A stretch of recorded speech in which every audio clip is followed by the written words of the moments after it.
Halo, saya George Singasalaka, mahasiswa jurusan Manajemen Universitas Muda Mulia. Berkaitan dengan ujian akhir semester pengantar teknologi informasi, saya akan mempresentasikan materi mengenai e-finance. Judul presentasi saya pada kesempatan kali ini ialah Pengaruh e-finance pada sektor finansial. Masuk ke pendahuluan. Finance adalah serangkaian tindakan terorganisir dalam mengelola keuangan. Kata kuncinya terletak pada mengelola keuangan. Sementara e-finance definisinya juga sama, tapi memiliki penambahan karena pengelolaan keuangannya dilakukan secara elektronik dengan bantuan teknologi. E-finance lahir dilatar belakangi oleh kemajuan teknologi. Salah satu produk kemajuan teknologi yang sangat berdampak pada dunia finance adalah internet. Karena dengan internet itu sangat memungkinkan terjadinya digitalisasi. Lalu latar belakang lainnya ialah tuntutan perubahan dan faktor internal. Tuntutan perubahan dan faktor internal ini lahir karena para pelaku dunia finance ini mengalami beberapa masalah, sehingga mendorong mereka untuk menemukan solusi mengatasi masalah tersebut. Masalah yang dihadapi antara lain ialah terbatasi oleh ruang dan waktu. Sehingga dengan e-finance itu mematahkan batasan ruang dan waktu. Masalah lainnya ialah kurangnya transparansi harga serta kurang efektif dan tidak aman dalam mengeksekusi transaksi besar. Namun dengan e-finance ini meningkatkan transparansi harga, juga dapat mengeksekusi transaksi besar dengan lebih aman dan lebih efektif. Contohnya ini terjadi pada pasar saham, di mana dulu orang kalau beli saham itu harus datang onsite, pakai uang cash. Terus harga antar broker A dengan broker B itu selisihnya jauh banget. Karena banyak broker-broker nakal. Tapi dengan e-finance, kita kalau beli saham itu nggak harus onsite, udah langsung online aja. Nggak harus repot-repot bawa uang cash. Dan juga harga antar broker itu tidak terlalu jauh berbeda. Jadi harganya lebih transparan. Masuk ke landasan teori, e-finance bertujuan untuk mengubah kebiasaan birokrasi lampau menjadi suatu sistem birokrasi yang lebih maju seiring perkembangan zaman dan teknologi. Di mana di birokrasi lampau itu identik dengan melibatkan uang cash dan kertas perjanjian. Namun di birokrasi modern, itu tidak harus selalu melibatkan uang cash, dan sistem pembayarannya itu terintegrasi dengan kemajuan teknologi. Dengan demikian, e-finance hadir membawa banyak lebihan, yaitu transaksi dapat dilakukan di mana saja. Transaksi dapat dilakukan dengan lebih cepat, harga lebih transparan, serta transaksi menjadi lebih efektif dan lebih aman. Kelebihan-kelebihan tersebut tercermin pada aktivitas yang terjadi di pasar saham saat ini, yang sudah saya singgung sebelumnya. Masuk ke pembahasan. Mengutip perkataan James McAndrews, selaku mantan Executive Vice President of Federal Reserve Bank of New York. Beliau mengatakan, ada 3 sektor finansial yang amat sangat terdampak oleh kehadiran e-finance, yaitu sistem pembayaran elektronik seperti e-wallet, operasional instansi finansial layanan jasa seperti asuransi, dan operasional pasar finansial seperti pasar saham. Jadi 3 subjek ini itu sangat terdampak dengan kehadiran e-finance. Selanjutnya kita masuk ke studi kasus mengenai implementasi e-finance pada pasar valuta asing atau pasar forex. Di sini ada contoh sebelumnya pasar valuta asing itu merupakan bagian dari pasar finansial yang sudah disinggung pada slide sebelumnya. Contoh perusahaannya ialah eToro, yang merupakan perusahaan broker investasi forex berjenis direct market access. Broker direct market access ini adalah broker yang menjembatani transaksi antara konsumen dengan bank sentral. Jadi para konsumen ini disebut juga para trader yang membeli lalu menjual kembali valuta asing seperti pound sterling, terus juga ada US dollar, yang mana mata uang tersebut itu diproduksi oleh bank sentral. Untuk pound sterling itu berarti Bank of England. Kalau US dollar berarti bank sentralnya adalah Federal Reserve. Nah, tugas dari atau peranan dari perusahaan eToro ini ialah sebagai broker yang menjembatani transaksi antara konsumen dengan bank sentral. Berikut adalah ilustrasi perdagangan forex di awal tahun 1900 sebelum lahirnya e-finance, di mana transaksinya itu harus dilakukan secara on-site. Orang harus membawa uang ke broker on-site, lalu menukarkannya, lalu membawa pulang kembali. Tapi setelah tahun 1990 sampai dengan sekarang, setelah lahirnya e-finance, transaksi di pasar valuta asing ini cukup dilakukan secara online saja dari rumah. Dengan demikian, menghadirkan beberapa kelebihan, yaitu transaksi tidak terbatasi oleh ruang dan waktu, serta transaksi menjadi sangat-sangat efektif. Selanjutnya ini kita masuk mengenai harga yang dipatok oleh broker. Di mana sebelumnya, sebelum lahir e-finance itu harganya tidak transparan. Contohnya pada kasus ini. Pada broker A mematok 1 USD dengan 1,223 euro. Pada broker B mematok 1 USD dengan 1,3 euro. Di mana saat kita hendak membeli 1 lot USD pada broker A, 1 lot itu setara dengan 100.000, berarti kalau 1 lot USD 100.000 USD. Kita harus merogoh kocek 122.300 euro pada broker A. Namun pada saat kita hendak melakukan transaksinya ke broker B, kita harus merogoh kocek sebesar 130.000 euro. Di mana selisih antara broker A dengan broker B itu adalah 7.300 euro atau setara dengan 121 juta rupiah.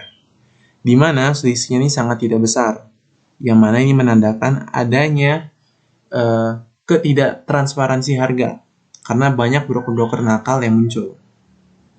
Namun setelah lahir e-finance, itu harganya jadi lebih transparan. Contohnya pada kasus ini. Pada broker forex mematok 1 pound sterling dengan harga 1,31703 USD.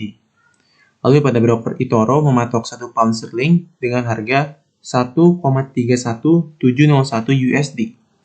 Sehingga saat kita hendak melakukan transaksi 1 lot di broker forex, kita cukup merogoh kocek 131.703 USD. Pada saat hendak melakukan transaksinya di broker eToro, kita harus merogoh kocek 131.701 USD. Di mana selisih antara broker forex dan eToro ini hanyalah $2 saja, atau Rp28.000. Harganya menjadi jauh lebih berbeda daripada sebelum lahir e-finance. Mengapa demikian? Karena harganya jadi lebih transparan.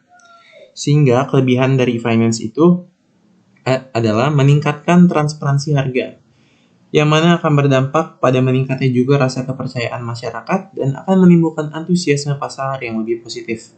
Pada kasus ini berarti antusiasme pasar valuta asing. Lalu kelebihan selanjutnya adalah tidak hanya kalangan bangsawan saja yang dapat melakukan transaksi jual-beli forex atau valuta asing, namun semua kalangan. Mengapa demikian? Karena pada pasar valuta asing modern menyediakan fitur leverage. Leverage adalah fitur dari trading forex online, di mana broker memberikan sejumlah pinjaman pada trader agar memperkuat modal trader saat melakukan trading. Contohnya saat kita membuka akun eToro dengan pilihan leverage 1:100. Itu artinya modal yang kita depositokan akan dikalikan 100. Sehingga saat kita hanya mendepositokan $1.000, namun kita dapat melakukan transaksi sebanyak $100.000. Karena modal kita di awal itu telah diungkit menjadi 100 kali lipat. Sistem ini juga biasa dikenal dengan trading on margin. Dan ini adalah ilustrasi dari perdagangan falas di zaman dahulu, di mana dari cara berpakaiannya, kita dapat menyimpulkan bahwa perdagangan falas itu dilakukan oleh kalangan bangsawan. Tapi sekarang, tidak hanya oleh kalangan bangsawan, tapi lebih menyeluruh. Bahkan dilansir dari sebuah artikel bernama The Verge, ini adalah gambar seorang anak kelas 3 SMP bernama Ben, yang berhasil meraup keuntungan 4,2 miliar rupiah dari pasar forex. Kita masuk ke studi kasus kedua mengenai implementasi e-finance pada pasar saham. Pasar saham dan juga pasar valuta asing itu sama-sama bagian dari pasar finansial, Hanya saja beda instrumennya. Yang satu instrumennya forex, yang satu instrumennya saham. Nah, saya membawa contoh perusahaan bernama E-Trade yang merupakan broker pasar saham yang menjembatani transaksi para investor dengan bursa penyedia saham. Jadi investor yang tujuannya itu membeli saham lalu menjualnya kembali, itu harus membeli sahamnya dari penyedia saham alias bursa saham, di mana bursa saham ini menjual banyak saham-saham perusahaan. Di Indonesia sendiri bursa saham itu ada IDX atau Indonesian Exchange. Tapi pada perusahaan E-Trade ini tidak terdapat IDX karena E-Trade hanya menjual saham-saham yang dijual di Amerika Serikat. Jadi bursa sahamnya itu hanyalah Nasdaq, New York Stock Exchange, dan Wall Street. Dan tugas dari perusahaan E-Trade ini adalah menjadi broker yang menjembatani transaksi antara investor dengan bursa saham. Dan berikut adalah gambar mengenai transaksi yang terjadi pada pasar saham sebelum adanya e-finance pada tahun awal 1900, di mana harus dilakukan secara on-site, lalu kebanyakan dari mereka juga membayarnya dengan uang cash. Lalu mereka membeli saham pada broker, dan mereka pulang lagi, di mana tidak efektif. Tapi sekarang setelah ada E-Trade, kegiatan jual beli saham ini dapat dilakukan secara online. Bahkan dulu, orang Indonesia itu, sebelum ada e-finance, orang Indonesia tidak bisa membeli saham Amerika. Tapi sekarang dengan E-Trade, orang Indonesia bisa buka akun di E-Trade, lalu mereka dapat memperjualbelikan saham yang ada di Amerika. Contohnya seperti saham Coca-Cola, Tesla, Google, Facebook, dan lain-lain. Dengan demikian, kehadiran e-finance pada pasar saham itu membawa beberapa kelebihan, yaitu mematahkan batasan ruang dan waktu, transaksi menjadi lebih aman dan efektif, meningkatnya transparansi harga, dan dapat menjangkau pasar lebih luas. Selanjutnya saya akan membahas dari mana para broker saham dan forex itu mendapatkan keuntungan. Jawabannya itu ada dua. Yang pertama dari spread, dan yang kedua dari commission fee saat withdrawal. Untuk konsep commission fee saat withdrawal ini konsepnya sangat sederhana. Jadi misalnya saya ingin mencairkan keuntungan saya pada broker eToro sebanyak $100, maka saat saya mencairkan uang $100 tersebut, eToro akan menjatuhkan komisi sebesar $2.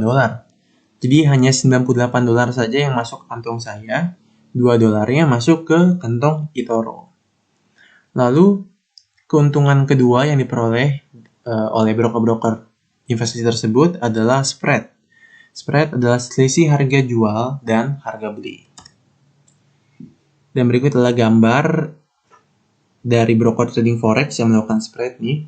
Saat ia mentradingkan valuta asing euro terhadap pound sterling, di mana ia membeli 1 euro di bank sentral seharga 1,1037 pound sterling, lalu ia menjualnya kembali kepada para trader dengan harga 1,1039. Dengan demikian dapat disimpulkan bahwa eToro mengambil keuntungan 0,0002 pound sterling setiap transaksi 1 euro yang dilakukan oleh para tradernya. Untuk broker investasi saham juga konsepnya serupa, hanya saja instrumennya yang berbeda. Di mana di trading forex itu yang diperdagangkan adalah euro pound sterling, dolar Kanada terhadap dolar New Zealand, tapi kalau investasi saham yang diperdagangkan adalah saham-saham seperti Tesla, Google, dan lain-lain. Masuk ke studi kasus yang ketiga mengenai implementasi e-finance pada sistem pembayaran elektronik, yang telah disinggung oleh James McAndrews pada slide-slide sebelumnya, bahwa kehadiran e-finance ini sungguh berdampak pada sistem pembayaran elektronik. Contohnya adalah Bitcoin. Bitcoin adalah salah satu mata uang digital yang tidak memiliki bentuk fisik dan tidak tersentralisasi oleh bank sentral manapun. Tujuan awal diciptakannya Bitcoin adalah untuk menjadi mata uang saat melakukan transaksi, sehingga dapat mempermudah eksekusi transaksinya karena tidak ada komisi transaksi antar negara. Bitcoin diciptakan pada Januari 2009 oleh Satoshi Nakamoto. Satoshi Nakamoto ini hanyalah nama samaran, yang mana ia ini anonim. Mengapa demikian akan saya bahas pada slide selanjutnya. Nah, Bitcoin ini jadi ininya tidak tersentralisasi. Contohnya seperti mata uang rupiah tersentralisasi oleh Bank Indonesia, pound sterling tersentralisasi oleh Bank of England, tapi Bitcoin dia ini sistemnya desentralisasi, yang mana desentralisasikan oleh para miners atau para penambang Bitcoin. Apa itu miners atau penambang Bitcoin? Mereka adalah yang tugasnya itu mining Bitcoin, yang nanti akan saya jelaskan pada slide berikutnya juga. Tapi sebelumnya ada penambahan bahwa setiap harinya ada sekitar 900 Bitcoin diproduksi dan akan diberikan kepada miners atau penambang sebagai imbalan telah melakukan verifikasi dan validasi transaksi Bitcoin yang terjadi di seluruh dunia dengan sistem blockchain. Mining itu sendiri adalah istilah untuk pekerjaan memvalidasi dan memverifikasi transaksi Bitcoin yang terjadi di dunia, yang dilakukan dengan cara menjalankan software mining, dan proses validasi serta verifikasi yang akan berjalan secara otomatis dengan bantuan algoritma pada sistem blockchain. Jadi untuk mining ini kita cukup download softwarenya lalu jalankan. Nanti softwarenya ini akan berjalan secara otomatis dengan coding algoritma pada sistem blockchain yang mengimplementasi sistem prinsip pencatatan akuntansi. Nanti setelah kita mencatat beberapa transaksi Bitcoin yang terjadi di dunia, kita akan diberi reward atau imbalan berupa Bitcoin itu sendiri. Jadi itu yang disebut dengan mining. Dan juga ada nilai unik. Hal unik dari Bitcoin karena harga Bitcoin hanya dipengaruhi oleh supply dan demand. Jadi ia kebal oleh kondisi fundamental. Contohnya pada tahun 2010, satu Bitcoin itu harganya hanya Rp13. Namun pada 2020, satu Bitcoin pernah mencapai Rp260 juta. Jadi kalau 2010 kita beli 10 Bitcoin seharga Rp130, kita dapat menjualnya pada tahun 2020 seharga Rp2,6 miliar. Jadi kita dapat merubah Rp130 menjadi Rp2,6 miliar dalam waktu 10 tahun saja. Nah, Bitcoin ini tapi memiliki kegagalan dalam kehadirannya menjadi mata uang sebagai transaksi, sebagai sistem pembayaran elektronik. Mengapa demikian? Karena Bitcoin menuai banyak polemik serta konflik dari berbagai negara karena dianggap mengambil alih fungsi bank sentral. Jadi tidak ada satu negara pun di dunia ini yang mendukung kehadiran Bitcoin karena menganggap Bitcoin ini adalah ancaman bagi mata uang mereka. Contohnya aja Indonesia tidak mendukung Bitcoin. Mengapa? Karena begini, kalau misalnya seluruh orang Indonesia saat melakukan belanja misalnya di Alibaba atau di Amazon dan eBay itu transaksinya pakai Bitcoin, emang itu untung karena tidak ada potongan-potongan seperti komisi lalu juga harus bayar pajak. Tapi demand rupiah di Indonesia akan menurun. Jadinya nilai rupiah akan melemah. Nilai rupiah melemah, ekonomi juga melemah. Ekonomi melemah salah satunya itu akan mengakibatkan harga pangan yang meningkat. Jadi tidak ada satu negara pun di dunia mendukung Bitcoin karena mereka menganggap itu ancaman. Nah, itulah sebabnya mengapa Satoshi Nakamoto memakai nama samaran agar ia anonim dan identitasnya itu privasinya terjaga. Karena bisa dibilang dia juga musuh dari banyak negara. Karena akan ada banyak negara yang tidak suka dengan kehadiran Bitcoin. Tapi di sisi lain, Bitcoin juga membawa keberhasilan. Mengapa? Karena Bitcoin dijadikan salah satu instrumen investasi guna sarana diversifikasi para investor karena dianggap kebal terhadap kondisi fundamental dan peningkatan harga yang sangat melejit. Peningkatan harga yang sangat melejit ini bisa dilihat dari contoh sebelumnya, yang sebelumnya harganya cuma Rp13, tiba-tiba naik menjadi Rp260 juta dalam kurun waktu 10 tahun. Nah, lalu untuk hal kebal terhadap kondisi fundamental, contohnya adalah pada saat virus corona melanda dunia, bisa dikatakan itu seluruh mata uang dunia berbondong-bondong itu melemah secara bersamaan. Karena saat virus corona melanda dunia, itu otomatis tingkat pengangguran suatu negara meningkat, sentimen negatif meningkat, sehingga akan melemahkan nilai mata uangnya. Tapi hal tersebut tidak terjadi pada Bitcoin. Walaupun virus corona melanda dunia, malahan dalam waktu 4 bulan Bitcoin sukses naik 100%. Dari 90 juta menjadi 180 juta. Sekarang kita masuk ke sesi kesimpulan dengan konsep 5W1H. What? E-finance adalah tindakan terorganisir mengelola keuangan secara elektronik dengan bantuan teknologi. When and where? Pada tahun 1918, e-finance pertama kali diterapkan oleh Fedwire dengan melakukan transaksi antar korporasi melalui alat komunikasi bernama telegraf. Lalu selanjutnya, why? E-finance hadir untuk menciptakan sistem birokrasi yang tidak terbatasi oleh ruang dan waktu, meningkatkan transparansi, meningkatkan level keamanan dan efektivitas transaksi. Selanjutnya, who? Who di sini membahas subjek. Subjek apa saja yang sangat terdampak pada kehadiran e-finance? Subjek tersebut ialah sistem pembayaran elektronik, operasional instansi finansial layanan jasa, dan operasional pasar finansial.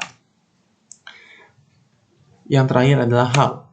Ini berbicara mengenai penerapannya. Penerapan e-finance pada pasar finansial, pasar forex, dan saham membuat perdagangan menjadi lebih efektif karena transaksi berjalan dengan lebih cepat, lebih aman, lebih transparan karena memperkecil para broker nakal yang melakukan markup harga yang tidak masuk akal, serta menimbulkan antusiasme masyarakat yang lebih positif karena tidak hanya kalangan atas saja yang dapat melakukan investasi tersebut. Lalu penerapannya pada Bitcoin sebagai sistem pembayaran elektronik adalah ide yang sangat brilian karena memungkinkan para penggunanya melakukan transaksi tanpa potongan komisi meski antar negara, yang mana ini merupakan terobosan yang memudahkan para penggunanya.